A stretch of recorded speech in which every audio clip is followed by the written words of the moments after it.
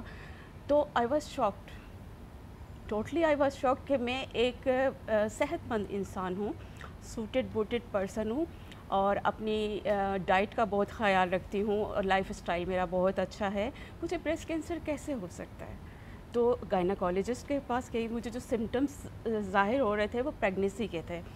میں میرڈ ہوں، لیکن میرے کڈس نہیں ہیں. تو جو سمٹمس تھے ایسے ہی تھا کہ جیسے بہت زیادہ آپ کے اندر ٹولنس کی کمی ہو جاتی ہے. ٹھیک ہے، آپ کو وومٹنگ بہت زیادہ آتی ہے، اور الٹی متلی وغیرہ ہوتی ہے، ہلکا پھلکا بخار ہونا شروع ہو جاتا ہے. زیادہ تر آپ سونے کی طرف ترجیح دیتے ہیں، یعنی آپ بالکل جو ہے نا آپ کی باڈی میں ٹولرنس ختم ہو جاتی ہے. تو جب میں گئی گائناکالوجسٹ کے پاس تو میں نے ان سے کہا کہ میں پریگننٹ ہوں، آپ میرا ٹیسٹ کر رہے ہیں. میرا ٹیسٹ ہوا تو میں پریگننٹ نہیں تھی. انہوں نے مجھ سے پوچھا کہ آپ کو کوئی اور ایشو ہے، تو سڈن میرا ہاتھ میرے بریسٹ کی طرف گیا. ٹھیک ہے، میں نے کہا مجھے یہاں ایک سسٹ سا محسوس ہو رہا ہے. تو ڈاکٹر نے جب میرا ایگزامن کیا تو سسٹ بہت بڑا تھا، 3.7 انچ. تو انہوں نے کہا نو، یہ آپ کیا لے کے گھوم رہی ہیں اپنے سینے میں؟ بریسٹ کینسر اویئرنیس دی جاتی ہے 2 اکتوبر کو.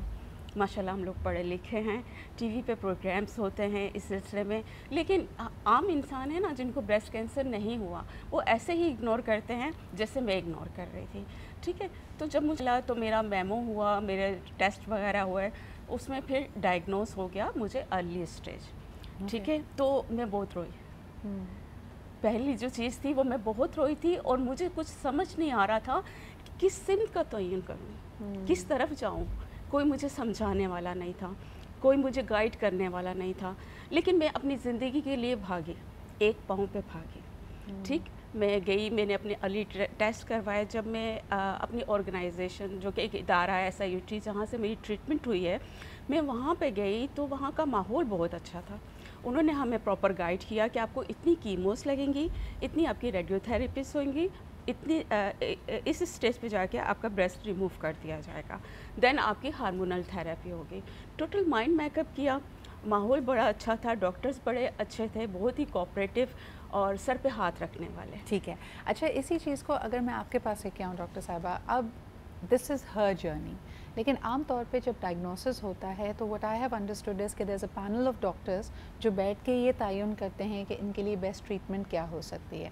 اور اب آپ کے پاس آلٹرنیٹیوز موجود ہیں. پہلی چیز جو ذہن میں فوراً آتی ہے کہ اگر کینسر ڈائگنوس ہوا ہے تو آپ کو کیمو کی طرف جانا پڑے گا, لیکن radiations, medicines, hormonal therapy, there so many options available. How does the panel decide, اس کے اندر کیا فیکٹرز ہوتے ہیں؟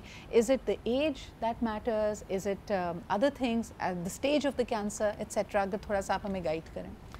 2 امپورٹنٹ فیکٹرز جو کنسیڈر کرتا ہے panel. Now panel is made up of surgeons, breast surgeons ہوتے ہیں, اس میں آنکالوجسٹ ہوتے ہیں جو کیمو تھراپی اور ہارمونل ٹریٹمنٹ کرتے ہیں, اس میں ریڈیشن آنکالوجسٹ ہوتے ہیں جو شعاعیں ریڈیشن کرتے ہیں, ساتھ میں ہمارے ریڈیولوجسٹ, پیتھولوجسٹ, جینیٹک ایکسپرٹس اور ریکنسٹرکٹیو ایکسپرٹس ہوتے ہیں. تو یہ سب مل کے اراؤنڈ 25 to 50 پیپل کا پینل ہوتا ہے جو ونس اے ویک ملتا ہے. ایٹ لیسٹ ہمارے انسٹیٹیوشن میں ونس اے ویک کی میٹنگ ہوتی ہے اور وہاں پہ کیسز ڈسکس ہو کے ٹریٹمنٹ ڈیسائیڈ ہوتی ہے. ٹریٹمنٹ ڈیسیشن مینلی 2 کمپوننٹس پہ ڈپینڈ کرتی ہے, ایک پیشنٹ کی ٹیومر سٹیج پہ اور دوسرا ٹیومر ٹائپ پہ, جس کو بایولوجی کہتے ہیں. ڈفرینٹ ٹائپ کے ویریئنٹس ہوتے ہیں بریسٹ کینسر کے, not 2 cancers are similar, there is a lot of variations. Breast cancer تو ایک امبریلا ٹرم ہے, ایک بلینکٹ ٹرم ہے, اور اس کے اندر پھر بہت سارے ڈفرینٹ ٹائپس آتے ہیں. ان 2 چیزوں پہ مینلی ٹریٹمنٹ ڈیسائیڈ ہوتی ہے. پھر اس میں فیکٹر ان ہوتا ہے پیشنٹ کی ایج, پیشنٹ کی فزیکل کنڈیشن, پیشنٹ کی کوموربیڈیٹیز, یعنی وہ کتنے ان کے انٹرنل آرگنز افیکٹڈ ہیں, ان کا ہارٹ کیسا ہے, ان کے جوائنٹس کیسے ہیں, ان کے لنگس کیسے ہیں, اوور آل ہیلتھ کیسی ہے, وہ چیزیں اندر فیکٹر ان ہوتی ہے. اور پھر ایک امپورٹنٹ کمپوننٹ ہمیں کاسٹنگ کا بھی دیکھنا ہوتا ہے. نو ڈاؤٹ ہم کاسٹ اس میٹنگ میں ڈسکس نہیں کرتے, ہم بیسٹ پاسبل ٹریٹمنٹ پیشنٹ کو آفر کرتے ہیں. اور پھر ایک پلان اے ہوتا ہے, پلان بی ہوتا ہے, and the patient has to decide what she would like to pick from there. Doctor Sana, میری کوشش ہوگی کہ اس پورے مہینے جب ہم بریسٹ کینسر اویئرنیس پہ بات کریں, we try to bust at least one myth every day.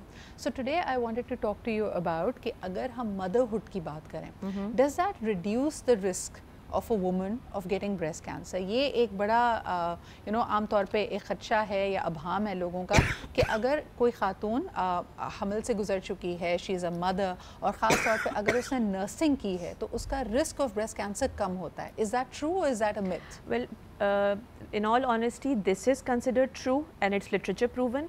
اس میں 2 چیزیں امپورٹنٹ ہیں. ایک تو what was the age of the woman when she had her first child. جب عورت پہلی دفعہ اپنی پوری پریگننسی کمپلیٹ کرتی ہے, I'm not talking about miscarriages, جب ایک پوری پریگننسی کمپلیٹ ہوتی ہے اس وقت ان کی کیا ایج ہے اور انہوں نے نرسنگ کتنی کرائی ہے. تو over all before 30 years of age اگر ایک عورت کی پہلی پریگننسی کمپلیٹ ہو جاتی ہے, that is kind of protective. Now kind of protective means اس میں ایک relative risk کی term آ جاتی ہے, and it may sound complex, لیکن ہوتا یہ ہے کہ اگر less than 30 ایج پہ ہو یا اس نے 1 to 2 years کی breast feeding کرائی ہو تو that is protective. But یہ definite نہیں ہے, یہ definitive نہیں ہے, but it significantly reduces your risk. It has been literature proven کہ 30 سال سے پہلے اگر آپ ماں بنی ہیں اور آپ کی pregnancy complete ہوئی ہے یا 1 سے 2 سال تک آپ نے نرسنگ کی ہے, بچے کو دودھ پلایا ہے, تو اس سے آپ کا رسک کافی حد تک کم ہوتا ہے. بہت بہت شکریہ doctor Sana. Thank you for sharing your story. salute to you and all the people who are going through this harrowing experience, اور اس کے ساتھ ساتھ وہ اپنی courage, اپنی ہمت, اپنے حوصلے کو کم نہیں پڑنے دیتے. آپ کے آنے کا بہت شکریہ. Throughout the month we will be raising awareness about breast cancer.